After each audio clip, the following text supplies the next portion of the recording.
In episode 4 of Fallout, Lucy and the ghoul wander through the wasteland and come across Westside Medical Clinic. Inside, they meet a fellow ghoul named Roger, who complains about humans having smooth skin. Sadly, Roger is turning into a feral ghoul, so Cooper ends his suffering by shooting him in the head. Before leaving, the ghoul consumes parts of Roger's body. Lucy isn't happy about the violence but her luck gets worse when the ghoul makes her help with making jerky from a person's butt and cutting up the body. She's starting to understand how tough life is in the wasteland. Even though she didn't want to, she has to drink dirty water from a puddle outside because she's so thirsty. In a different place called the Vault, 3 people named Reg, Betty, and Woody are trying to decide who will be the new leader, called the Overseer. They're not getting any information from some prisoners they had locked up. They're acting like everything is fine. But one person, Norman, feels left out. He misses his family, especially his dad and sister. Even though he feels bad for hiding during the fighting, he's told to be careful. Norman finds out something strange was happening in another vault called Vault 32, and he's not allowed to see the records. This worries him, especially after talking to one of the prisoners. Norman and his friend Chet decide to go back into Vault 32 to figure out what's going on. They find out that the last sign of life in the vault was 2 years ago, meaning everyone inside was already dead before the raiders came. It seems like something really bad happened there. They see that some of the dead bodies look like they killed each other. On one wall, there's a message written in blood saying, "We know the truth." Norman checks the Overseer's records and finds out that the raiders got in using Rose McLean's ID. The mystery gets deeper. Meanwhile, Lucy and the ghoul go to the Super Duper Mart. The ghoul plans to sell Lucy to get some special vials that keep him from turning into a full zombie and help him keep his mind. Lucy goes inside alone, while the ghoul collapses on the floor outside. Inside, Lucy gets taken to a medical clinic by a robot named Snip Snip. The robot gives her a new finger, but then puts her to sleep with drugs. Turns out this robot is going to take out Lucy's organs, hence its name. Lucy acts fast and manages to overpower the robot. She uses it to threaten the bandits and makes them release the ghouls trapped in cages. Unfortunately, some of the ghouls have turned into zombies, and Lucy has to kill one of them. After all the chaos, Lucy is the only one left alive. She leaves some vials for the ghoul outside, but she makes it clear she won't become like him. As Lucy walks away, the ghoul goes inside and finds a bunch of vials for himself. He also discovers a video of Cooper from his movie days and decides to watch it. In episode 5 of Fallout, Maximus and Thaddeus meet at an old train station. Maximus, disguised in armor, surprises Thaddeus by revealing his true identity and marking him with a T on his neck.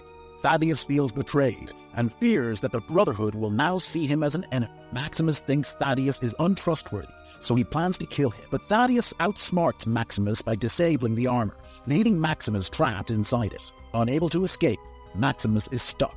Thaddeus takes CX-404 and wills its head and leaves. Luckily, Lucy comes to Maximus's rescue. She fights off some pesky rad roaches trying to get into the armor. Eventually, she opens the faceplate, but Lucy isn't doing well. She's sick from radiation and needs medicine. Maximus, calling himself Knight Titus, keeps his promise to help. Good thing he does because Lucy faints soon after. When Lucy wakes up, they decide to team up. While they're walking, Lucy admits she's been too trusting with the other vault dwellers, and that life on the surface is way different. Along the way, they meet 2 travelers who seem friendly at first, but turn out to be dangerous fiends, kind of like cannibals in the Fallout. Maximus acts quickly and takes them out, though he does get shot in the arm. But luckily, it's not too serious. Maximus and Lucy reach Shady Sands, where Lucy is surprised to learn that the population is over 34,000. She thought Reclamation Day, when vault dwellers would reclaim the surface, hadn't happened yet, but it already did, and there are way more people on the surface than she thought. She realizes her whole life has been based on a lie. Lucy notices Maximus is bleeding a lot from what was supposed to be just a scratch. They hurry to the Hawthorne Medical Laboratories to find a first aid kit. Lucy goes ahead while Maximus follows. Sadly, they both get caught and end up in a surprising place, a vault. Meanwhile, Norman and Chet keep searching Vault 32 for clues. They think raiders took Lucy's Pip-Boy. They also find signs that the vault dwellers were trying to reach Vault 31, but they're not sure why. They decide to head home and leave the mystery for another time. On voting day for the Overseer election, Betty wins by a huge margin. But Norman notices a strange pattern. All the Overseers elected in the past have come from Vault 31, and the same goes for Vault 32. Norman suspects there's something fishy going on and is determined to uncover the truth behind it. There's an urgent meeting at Vault 32, and Betty decides they need to resettle and rebuild the vault to start fresh. Norman talks to Betty privately, and she tells him that Lucy was buried with her Pip-Boy by her and Hank, but Norman knows that's not true, and it confirms that something shady is going on in the vault. Episode 6 of Fallout starts with Cooper Howard's advertisement for Vault 4, playing against a black and white backdrop. Vault 4 is filled with scientists, totaling 80, who will conduct a 5-year trial. This hints at where Maximus and Lucy might, but for now the focus is on Cooper. He's living luxuriously and relishing his role as the face of Vault Tech. Remember the voice of Snip Snip? Well, it belongs to none other than Bartholomew Codsworth. He's an old friend of Cooper's, and he sold his voice rights to make it happen. Bartholomew emphasizes that the end of the world is a market in itself, and they need to be prepared to capitalize on it. War is looming, and Cooper feels disconnected from what's happening. He notices everyone around him starting to believe in the vaults and taking steps to protect themselves. Even Barb, his wife, is trying to secure a place for their family in one of the vaults. Cooper fought in the war to defend freedom, and he sees the vaults with their uniformity, blue jumpsuits, and strict rules like no dogs as going against that freedom. In the future, the ghoul gets captured by government agents and brought to their leader, Sorrel. Sorrel knows about the ghoul, and they meet in a barn. While sitting there, the ghoul manages to sew his finger back on. They're sitting together, and the ghoul mentions Moldaver, who is supposedly extremely dangerous. Sorrel, who calls himself president, trusts the ghoul and orders his subordinates to lower their guns. In a swift move, the ghoul stands up and kills them both. On the wall of the bar hangs a wanted poster for Moldaver. Cooper recognizes her from flashbacks where he introduced himself as her biggest fan. Meanwhile, Lucy and Maximus are held in the vault and given medical treatment. They're told it will only be a few hours to make sure they aren't affected by radiation. Lucy, unaware of the situation, decides to wait it out. She casually asks Maximus if he wants to have sex, but he declines. That's the end of that conversation. However, as the camera pans out, we see they're in a room labeled Test Subjects. Lucy and Maximus meet the Overseer, who seems interested in them. They notice that many residents of the vault appear to be hybrid humans. Lucy is taken aback by the vault and speaks openly to the Overseer in his office. He refers to surface dwellers as surfies and doesn't like following their rules. When Lucy mentions level 12, which the Overseer had said was off limits, he abruptly tells her to leave, spitting out his drink in surprise. Maximus becomes curious about what the vault is hiding and finds numerous fusion cores powering the place. He's encouraged to go to Unit 428 for a hot shower and to enjoy what the vault offers, which he happily does. In the unit, he finds a hamper with plenty of standard Fallout gear and items like sugar bombs, recognizable to those who have played the games. Meanwhile, Lucy discovers a classroom and finds a model of Shady Sands. She also sees a timeline written on the chalkboard and realizes that the vault has been taken over by the NCR, the New Californian Republic.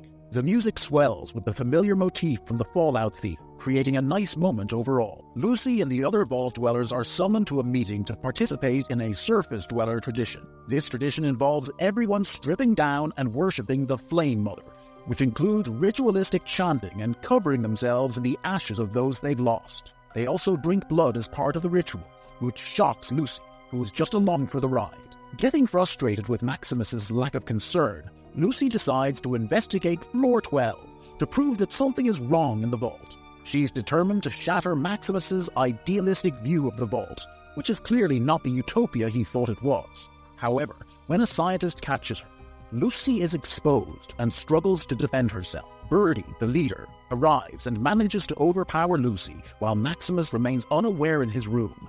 Episode 7 of Fallout begins with two wanderers using metal detectors to search for gear in the sand. They are lead farmers. When they return home, they find the ghoul eating in their kitchen.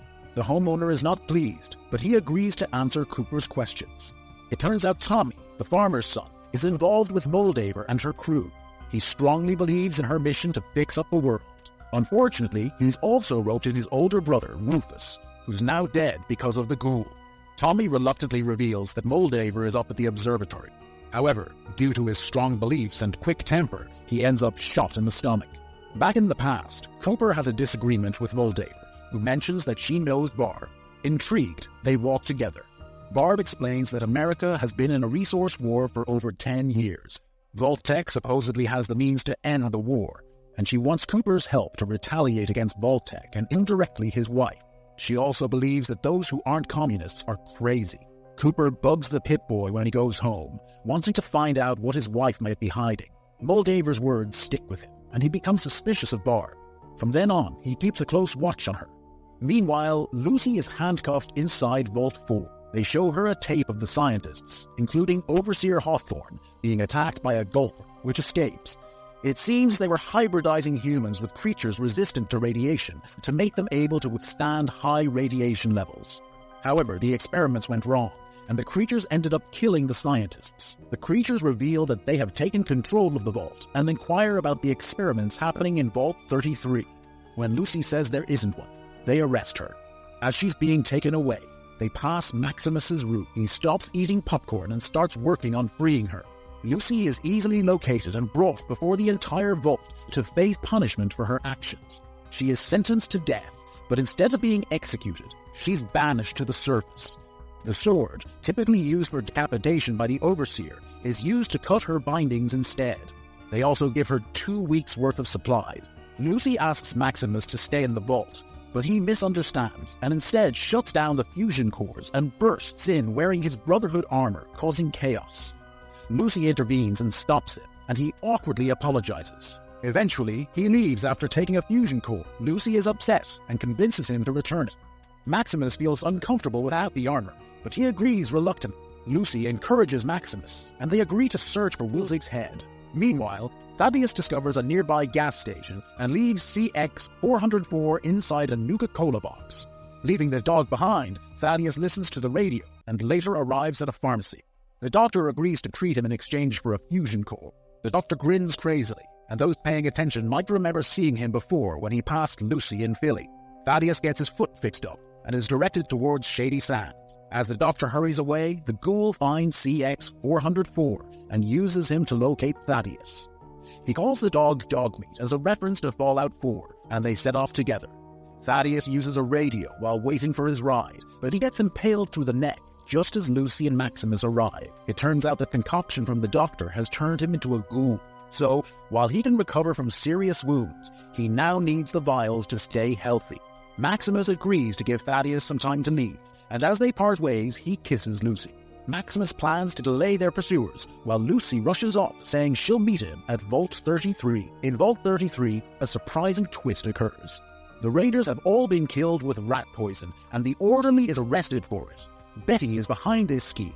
Right after, assignments are given out for repopulation and relocating vaults. Chet and Sandra are going to Vault 32, while Norman is staying in Vault 33. After the new dwellers are brought into their new vault, Norman sneaks into the Overseer's office to investigate. He uses the computer and sends a message to the Overseer of Vault 31, saying the mission has been compromised. He receives an instant reply and heads over to Vault 31. When he stands in front of the door, it opens, and Norman steps inside. As Norman explores deeper into the vault, he's shocked by what he finds. But what exactly does he see? We'll have to wait for the finale to find out. In the finale of Fallout, we find ourselves in the wasteland. The Brotherhood of Steel has picked up Maximus, and he's on his way back to base. He's determined to reunite with Lucy, who urged him to find her in Vault 33 in the previous episode. After all he's been through, Maximus has changed a lot. He confidently presents a head to the Elder, but Dane is also there, and Maximus is quickly exposed as a fraud for bringing the wrong head to their leader. Dane eventually pledges her loyalty to Maximus, begging for him not to be killed. The Elder is surprised by her loyalty, and Maximus reveals the truth. He explains that Titus died as a coward, running away. Maximus promises to lead them to the relic, and the Elder decides that Maximus will be his weapon, as he plans to establish control over the wasteland. This offer is very tempting for Maximus, who has spent his whole life searching for a home. However, there's one problem. His heart now seems to belong to Lucy.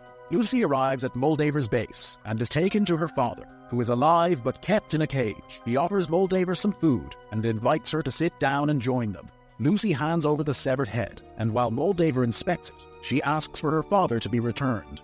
Moldaver agrees, but before that, she promises to explain how she knows Lucy's father. While Hank pleads with Lucy not to listen, Moldaver explains that he wasn't born in the vault. This matches what Norman discovered in Vault 31, a brain in a glass jar. The brain recognizes Norman as having 50% of Hank's DNA, but isn't Betty. Meanwhile, Norman finds something shocking. Bud buds. These are test tube babies created to sustain humanity. In the past, Cooper monitors Barb and follows her to Vault Tech HQ. There, he discovers that the corporation is plotting against the world. They plan to orchestrate the apocalypse so they can outlive everyone else without having to fight. The group debates their next move, with Barb among them. Hank, listening in, believes Barb will do the right thing until she mentions the interconnected 3-vault plan, Vaults 31, 33. Barb proposes that with 100 vaults across America, each one can serve as a scientific experiment to determine which approach is best for saving humanity. In Vault 31, executives are preserved in cryogenic freezing, while Vaults 32 and 33 serve as breeding pools filled with carefully selected companions. These individuals are meant to breed with the buds to create a class of super managers who will inherit the Earth after wiping the surface clean. All these experiments lead to a shocking revelation. The government intentionally dropped the bombs to create a true monopoly. Hank, Lucy's father, was actually Barb's new assistant. Barb's words echo through for all Fallout fans. War never changes. In the present, we learn more answers. Dane intentionally hurt themselves with a razor blade because they were afraid to go out into the wilderness. As for Moldaver, why did she take Hank? It all goes back to Lucy's mother, Rose. Rose suspected that something was siphoning water away from the vaults and believed that civilization had returned to the surface. She left to prove her theory correct, while Hank thought it was a ridiculous idea. When Rose realized Hank was hiding things, she ran away. Lucy shared a story about feeling the sun's warmth, which turns out to be true. She and her brother Norman grew up outside the vaults with their mom until Hank, who later brought them into the vaults, destroyed their city. It seems Vault Tech is ruthless, destroying anyone in their path. Hank and Moldaver vie for Lucy's loyalty, but the shocker is Rose, thought to be dead, is actually a ghoul sitting with them. Lucy demands her father give up a code, which triggers the computers to power up with the key being cold fusion in Wilzig's neck. As Lucy is about to activate, alarms sound. The Brotherhood is coming. As the Brotherhood and NCR clash, Lucy realizes that war remains the same. In the chaos, the ghoul appears and easily defeats Brotherhood soldiers, knowing their armor's weak spot. With the lights off, the ghoul continues his rampage.